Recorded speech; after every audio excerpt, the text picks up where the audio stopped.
Frères et sœurs, la Providence fait bien les choses puisqu'elle nous donne cette parabole pour la conclusion de ce parcours Sophia, dont la plus grande partie a été consacrée au sacrement de pénitence.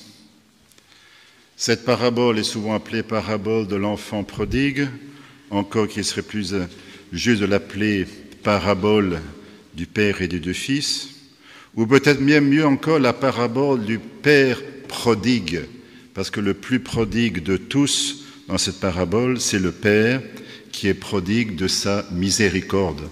Et c'est bien le Père qui est le personnage central de cette parabole. Cette parabole nous est familière, mais elle est d'une richesse inépuisable. Et comme le carême est un temps de conversion, nous devons nous laisser toujours plus évangéliser par elle. Il y a déjà visiblement dans cet évangile un appel à la conversion de notre regard sur Dieu, qui est clairement symbolisé par la figure du Père dans la parabole. En effet, il est frappant de voir que les deux personnages des deux fils ne connaissent pas vraiment leur Père. Le fils cadet, tout d'abord, le considère comme quelqu'un dont il faut s'affranchir pour être vraiment libre.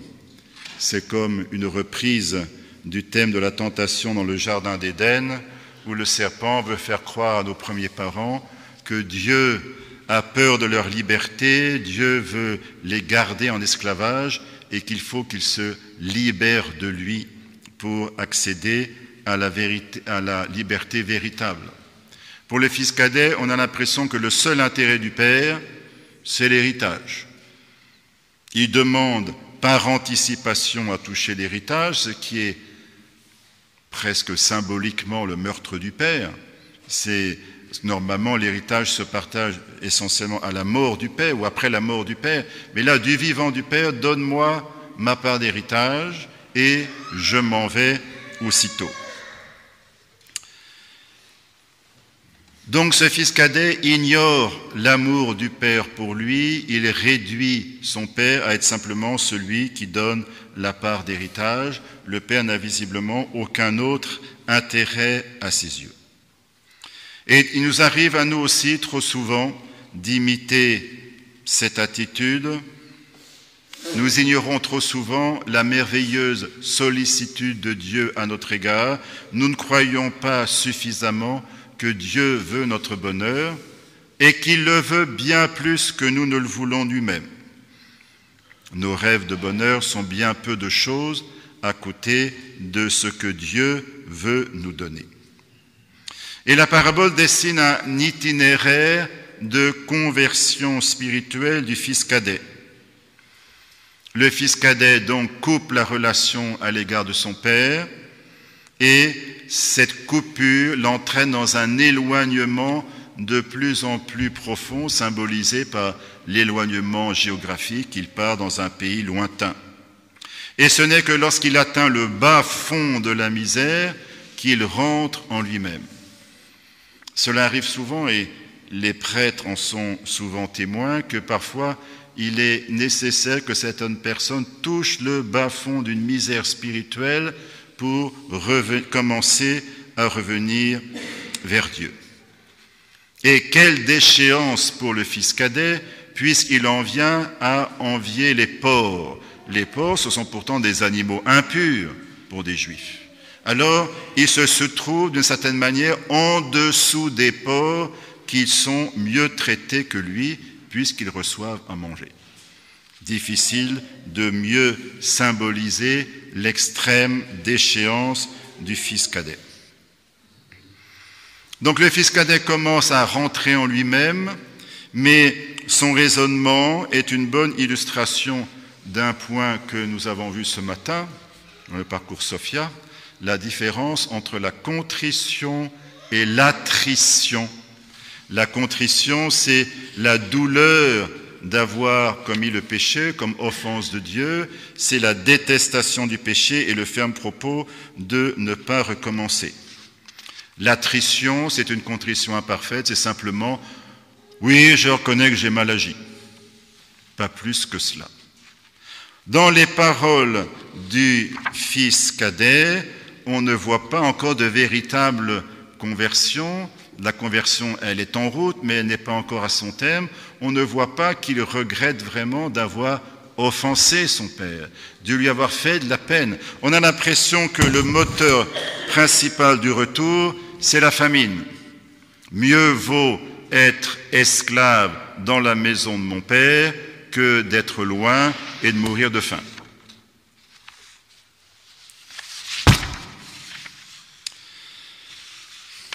Il semble impossible pour le fils cadet d'être réintégré comme fils dans la maison du père. Il s'estimerait déjà heureux d'être traité comme un serviteur. Il ne semble pas envisager que son père puisse lui pardonner. Donc là encore, il ignore l'amour de son père pour lui. Alors il apprend une petite leçon qu'il se propose de réciter devant son père. « Père, j'ai péché contre le ciel et contre toi, je ne suis plus digne d'être appelé ton fils, traite-moi comme l'un de tes serviteurs. » Et de fait, quand il se trouve face à son père, il commence à la réciter. « Père », oui, il a raison de l'appeler père, car c'est bien toujours son père. « J'ai péché contre le ciel et contre toi. » Oui, c'est la vérité. « Je ne suis plus digne d'être appelé ton fils. » Ça aussi, c'est la vérité. Mais au moment où il va ajouter ce qu'il avait prévu de réciter, « Traite-moi comme l'un de tes serviteurs. » Stop! Le père lui coupe la parole. Il faut remarquer cela, c'est important. Le père ne lui permet pas de dire « Traite-moi comme l'un de tes serviteurs ». Parce que, quelle serait la signification de ces mots ? Écoute, père, ne crois pas que c'est ton fils qui revient. Non, c'est quelqu'un qui cherche du travail. Ton fils, il est mort. Ce serait remuer le fer dans la plaie du cœur du père. Donc ça, le père ne veut pas en entendre parler. Non, non, non, non, tu n'es pas serviteur, tu es fils et je t'accueille comme fils.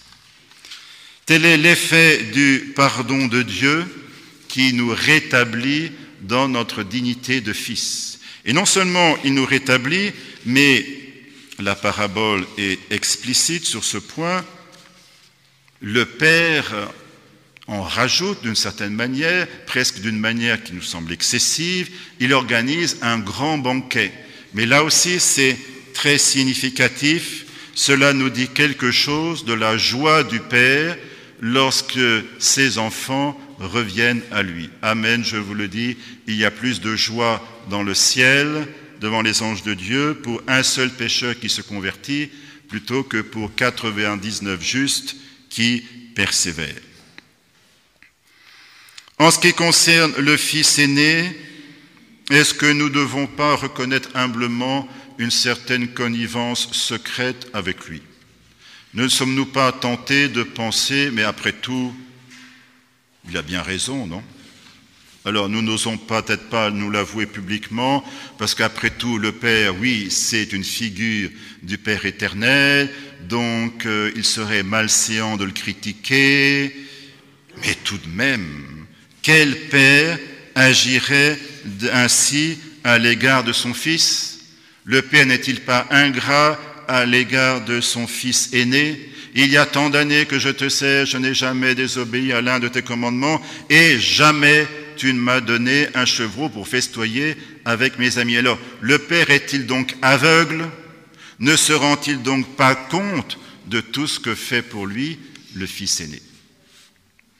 Eh bien, en disant cela, le fils aîné montre que lui aussi ignore son père. Il est dans l'attitude d'un salarié.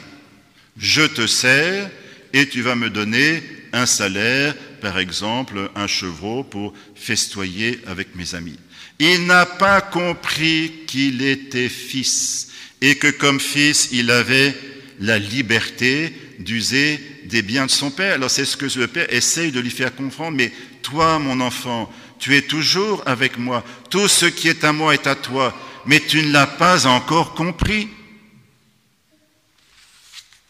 Quand est-ce que tu vas comprendre que tu n'es pas simplement serviteur dans ma maison? Quand est-ce que tu vas comprendre que tu es mon fils bien-aimé? Quand est-ce que tu auras la sainte liberté d'user de mes biens pour te réjouir avec tes amis? Mais tu ne l'as toujours pas compris, cela. Alors quand le fils cadet dit « traite-moi », ou plutôt veut dire, puisque le père lui coupe la parole, « traite-moi comme l'un de tes serviteurs », il faut que nous comprenions que d'une certaine manière, cela veut dire « je vais faire maintenant comme mon frère aîné, qui te sert depuis si longtemps. Comment toi, mon fils, tu veux être comme mon fils aîné qui ignore encore ma paternité? Non, là non plus, il n'en est pas question. » Nous serions tentés de dire « pauvre père qui a 2 fils qui l'ignorent si profondément, chacun d'une manière différente. » Dans le chapitre 15 de l'évangile de Luc, d'où est tirée cette parabole, il est frappant de remarquer que l'évangéliste dit « Jésus leur dit cette parabole au singulier » et puis ça commence par 2 petites paraboles qui ne sont pas incluses dans la lecture d'aujourd'hui, sans doute par crainte qu'elles soient trop longues, la brebis perdue et la drachme perdue. Et enfin, le père et les 2 fils. Et en fait, en disant une parabole, l'évangéliste nous invite à comprendre qu'en fait, c'est oui, une seule parabole en 3 parties.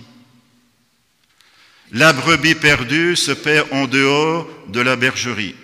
Le fils cadet se perd en dehors de la maison paternelle. La drachme se perd à l'intérieur de la maison. Le fils aîné se perd à l'intérieur de la maison paternelle. Et à la fin de chacune des 3 parties, vous allez à la même conclusion. Réjouissez-vous avec moi, car j'ai retrouvé ce que j'avais perdu. Alors, à l'occasion de cette célébration, pendant un parcours Sophia sur la pénitence, nous devons laisser cette parabole évangéliser, purifier notre cœur, purifier notre regard sur la paternité de Dieu. Comment comprenons-nous la paternité de Dieu à notre égard? Nous ignorons encore trop la véritable paternité de Dieu. Et nous sommes aussi invités, c'est l'un des passages les plus importants, c'est ce que le Père dit à son fils aîné, nous sommes invités à entrer dans la fête de la miséricorde divine. Cet évangile nous est donné pour le 4e dimanche de Carême, dimanche létaré, du premier mot de l'antenne d'introït en latin, tiré d'Isaïe 66, « Réjouis-toi, Jérusalem, vous tous qui l'aimez, venez puiser à satiété votre consolation. » C'est la joie du salut que nous sommes invités à célébrer par anticipation à la mi-carême. Oui, cela fait partie des grâces à demander aujourd'hui, la grâce de la joie du salut, la grâce de savoir que Dieu nous aime, qu'il nous pardonne, qu'il nous rétablit continuellement dans notre dignité de fils. Et cette joie, c'est une participation à la joie même de Dieu. Dans la parabole, c'est le Père qui se réjouit et il invite ses 2 fils à entrer dans sa joie.